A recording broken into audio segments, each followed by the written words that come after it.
Hello મિત્રો, કેમ છો? તો સ્વાગત છે આપણા નવા વિડીયોમાં. તો ઘણા ખરાને એમ થતું હશે કે હવે વાંચવું નથી, મન નથી લાગતું, એવું બધું બહુ થતું હોય છે. કેમ કે સમય હવે પૂરો થઈ ગયો છે વાંચવાનો, અને કાલનો દિવસ બાકી રહ્યો છે. 14 તારીખ છે કાલે, અને 15 તારીખે એક્ઝામ છે. એટલે કાલે બધાને જવાનું હશે, કદાચ દૂર હશે તો વાંચવાનું છેલ્લે છેલ્લે શું કરવું?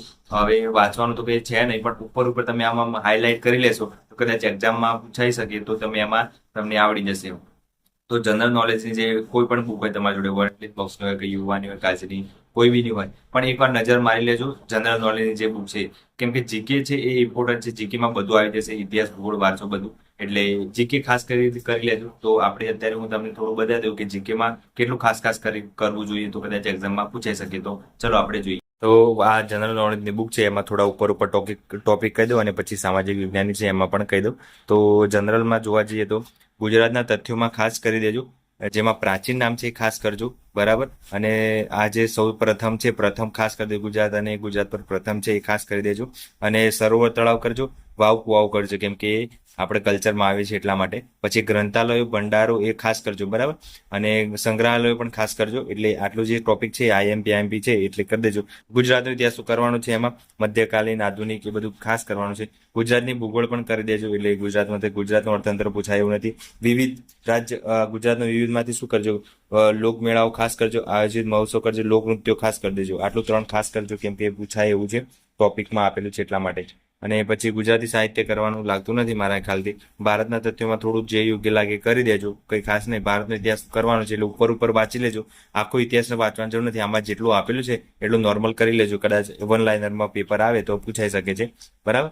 અને બીજી વાત કરીએ આપણે તો આમાં રાષ્ટ્રપતિ બંધારણ છે. બંધારણમાં ખાસ ઉપર ઉપર જોવા જેવું કે બંધારણના સ્ત્રોત છે એ કરી દેજો. બંધારણની રચના, પછી આમુખ છે, પરિશિષ્ટો કરી દેજો, અનુસૂચિઓ કરી દેજો, બરાબર. મૂળભૂત અધિકારો, મૂળભૂત ફરજો, એ બધું ખાસ કરી દેજો. અને રાષ્ટ્રપતિ ઉપરાષ્ટ્રપતિ ખાસ કરજો. પછી રાજ્યપાલ, મુખ્યમંત્રી, વિધાનસભા, વિધાન પરિષદ ખાસ કરી દેજો. અને કેટલાક અગત્યના અનુચ્છેદ છે એ ખાસ કરી દેજો, કેમ કે પૂછાય છે એવા. ભારતની ભૂગોળ છે એ પણ જરૂરી છે, તો ભારતની ભૂગોળ પણ થોડી થોડી કરી દેજો. હવે એક વસ્તુ બીજું કે અર્થવ્યવસ્થા નથી કરવાની. સાંસ્કૃતિક વારસો ખાસ કરી દેજો. આટલું થોડુંક જ છે એટલે એમાંથી પૂછાય. અને સામાન્ય ભૂગોળ ખાસ કરજો, કેમ કે પૂછાય છે એવું લાગે છે, એટલે સામાન્ય ભૂગોળ છે એ કરવા જેવું છે. બીજું કંઈ ખાસ કરવા જેવું નથી. અને અગત્યના અનુચ્છેદો છે એ આપણે જોઈએ તો 235. તો 235 ઉપર છે. જો આ ખાસ કરી દેજો. સુધારાઓ જેટલા છે તો મહત્વના સુધારાઓ છે. બંધારણ સુધારો 1951, 56, 61 એ બધા છે. એમાંથી આઈએમપી જેટલા છે એ કહી દઉં તમને. એક છે આ 13મો, બરાબર. પછી 14મો, 18મો, 21, 22, 26, 31, 36. પછી 42મો મોસ્ટ આઈએમપી છે. 42મો અને 44મો ખાસ કરી દેજો, બરાબર. અને પછી આ બધા છે એક લાઇનસર છે. એમાંથી 86મો ખાસ જરૂરી છે, તો એ પૂછાય છે, બરાબર. તે કરી દેજો. પછી બીજો કોઈ ખાસ છે નહીં. અને છેલ્લો કરી દેજો 104મો. એ ક્યારે થયો હતો ને એમ, તો પછી એક નવો એડ થયો છે બીજો, તો એ કરી દેજો. પછી કેટલાક અનુચ્છેદો છે, તો એ અનુચ્છેદો આ બધા છે, જેટલા જરૂર લાગે એટલા બધા અનુચ્છેદો આમાં આપેલા છે, તો એ ખાસ કરી દેજો આ બધા અનુચ્છેદો. અને મેં લખાવ્યા પણ છે અગાઉ, તો એ અનુચ્છેદ ખાસ કરી લેજો.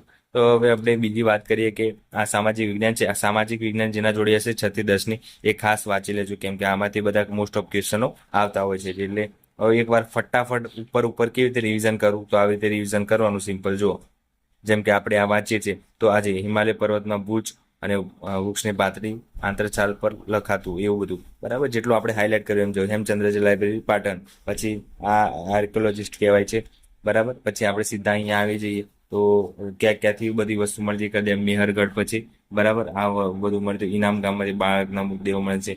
પછી મેહરગઢમાં સૌથી પ્રાચીન ગામ છે. પછી લંબચોરસ ઘરો મળે છે.